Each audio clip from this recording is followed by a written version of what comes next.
The constellation Orion is one major constellation that is viewable from almost all of Earth. Some parts of Antarctica are the only sites that it is not viewable. Orion is sacred to all cultures. In the Northern Hemisphere, it is usually associated as a hunter aiming a bow, although the First Peoples tribe known as Lakota referred to the constellation as Bison, with most peoples living in the Southern Hemispheres viewing the Orion constellation as a boat with the belt of Orion as oars. Orion rides the eclipse of the Milky Way as our solar system's eclipse is slightly varied by approximately 22 degrees to the mother galaxy we are also a part of. Orion's main figure stars are known by the names Saiph at the right leg, Rigel at the left leg, Bellatrix at the left shoulder, and Betelgeuse as its right shoulder. The small star of Maesa becomes Orion's head. The cultures that revered Orion regarded it as the place where man and/or gods originated from.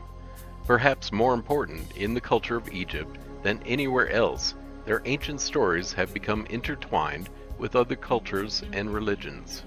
The Egyptian story of the relationship of Osiris, his wife Isis, and the birth of their child Horus, in which they use the three stars of Orion's belt alignment to the star Sirius to point to the place where the sun would rise on the horizon on the winter solstice. In fact, the English word horizon has the Egyptian god Horus as its root. In Egypt, it may even validate a date of construction that lies much further in the ancient past than is presently academically accepted.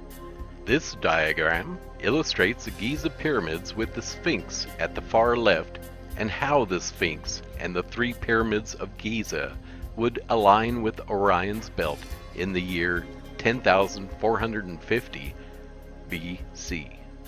But the Orion constellation is very stable, so the dating of construction of the Great Pyramid and its relation to its changing movement is subject to debate.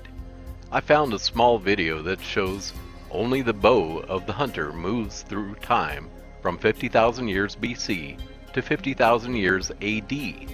At approximately 12,000 years BC, the bow looked more like a staff with the stars of the body of Orion unmoving throughout time from Earth's skies.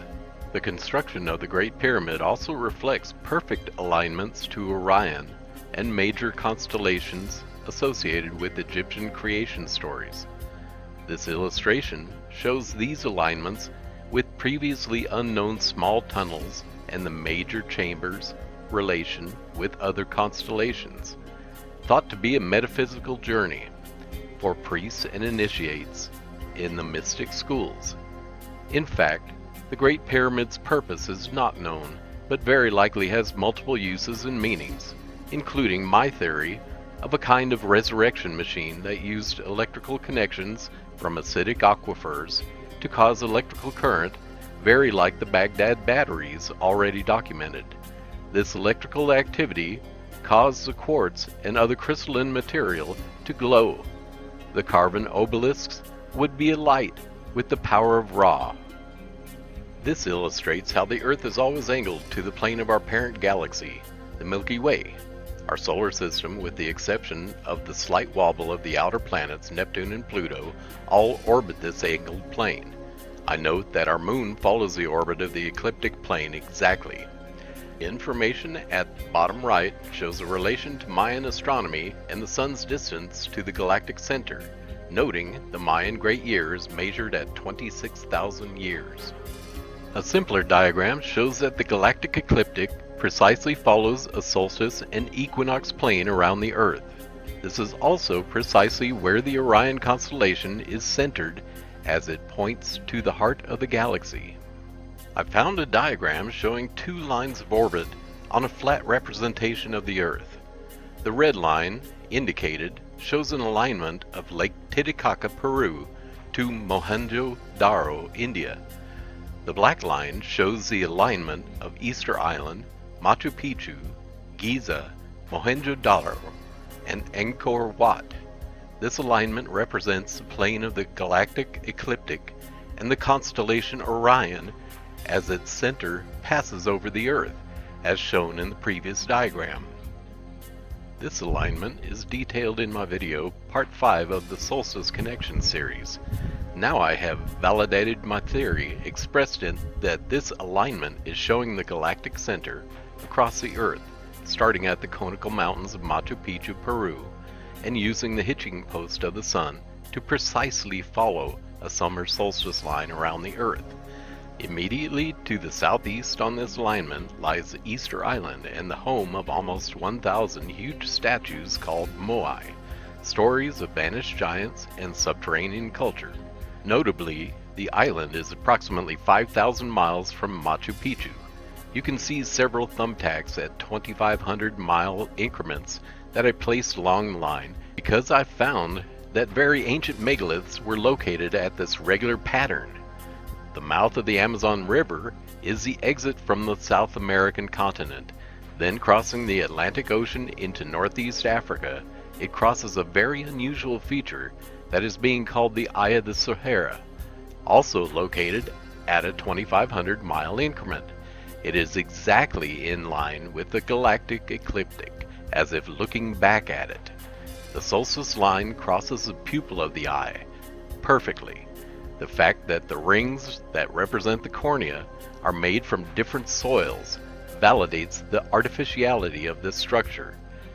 Continuing to follow this solstice line takes us to Egypt and the apex of the Great Pyramid, again at a multiple of the 2,500 mile placement of megaliths that I've discovered. When we leave Giza, continuing to note the locations that are indicated by multiples of 2,500 miles, we see that it crosses over the ancient ruins of Mohenjo-Daro, India. Notable because it was the highest technology found in the Indus Valley, and that researchers have found evidence of destruction by what could possibly be nuclear weapons. From this point, again at multiple of 2,500 miles, this aligns with the precise center of the temple at Angkor Wat. There, its conical towers are said to represent Mount Meru, the fabled home of the gods, which may represent the conical mountains of Machu Picchu, still precisely connected to the hitching post of the Sun. Papua New Guinea lies at another multiple of the 2,500 mile pattern, with its huge gold reserves, recent tales of giants, and unidentified aerial phenomena. Then across the Pacific Ocean to connect again at Easter Isle. The galactic center crosses over the Earth. Remember that the constellation Orion rides the exact center of the galactic eclipse. You can now see that the angles of the immovable outline of Orion exactly match the angles of summer and winter solstices. This is why Orion was so important to ancient peoples. When it rose above the Giza at winter solstice and Machu Picchu at summer solstice, the location that the sun rose on the horizon was marked for navigation, but the alternate solstice angle was also marked. Navigation in very ancient history was done by noting the constellations as they moved across the night sky. Because the sun moved daily, it was unreliable, with the only exception being when the sun sat still, the definition of the word solstice. Now you can recognize the true importance of the Orion constellation because of its direct relation to the solstices and how ancient cultures could navigate the world before latitude and longitude were invented in the 1600s. There are representations of Orion around the world, set by cultures highly separated by location and history, like that of the indigenous people of southwest North America called the Hopi, who constructed cities on the land that mimic the stars of Orion. Here, the 3 stars of its belt point exactly to the Grand Canyon. The Mayan people of ancient Mesoamerica in the Chiapas area of Mexico, the belts point to a pyramid at Santa Isidro. Of course, the Orion Belt alignment is found in huge scale at Teotihuacan near northwest Mexico City. I want to point out the fact that these pyramids are not faced to north, as found at most other pyramidal structures found in the world. Emphasizing the solstice connection, I take us to Stonehenge in the United Kingdom and follow the summer solstice from that megalith through Sweden. This alignment passes through the North Baltic Sea and into Russia at St. Petersburg over Lake Ladoga, where some of the world's largest megaliths stand, then on through Russia's Ural Mountains, very near the Barents and White Seas. The Russian land representation of the constellation Orion has been discovered, bringing stories of ancient Hyperborea to mind and ancient giants who ruled there. Back to following the solstice line, we exit Russia, passing over Mongolia and into China proper. This region of China is called the Shaanxi province and is associated with the Yellow Emperor Huangdi, who was said to have descended from the star Regulus on a dragon. A huge pyramid associated with the Yellow Emperor is said to contain a scale representation of China, including mercury-filled representations of lakes and seas. Lies in Shaanxi, which also includes an Orion's belt alignment, which the Chinese government refuses to acknowledge. Another researcher in the study of these Orion arrangements of pyramids has noted that 3 areas of the world these arrangements seem to have been purposely placed across the planet to represent a worldwide Orion's belt. I feel I must show this, although I know of many Orion's belt arrangements that are not part of this theory, so I'm unconvinced personally. The solstice of Orion's importance to ancient cultures around the world cannot be emphasized enough. As a navigation tool, it remains an unchanging marker, perhaps linking mankind to his creator, an extended star family. Britain ruled the waves for hundreds of years before latitude and longitude were invented, then to using the sun for navigation, but there were several seagoing civilizations prior to that, including Phoenician, Egyptians, and Chinese, existing and thriving for thousands of years. The secrets of navigation were held as tightly as the secrets of masonry, a specialty trade of the ancient astronomers like the Muslim Magi and the Mayans a world away.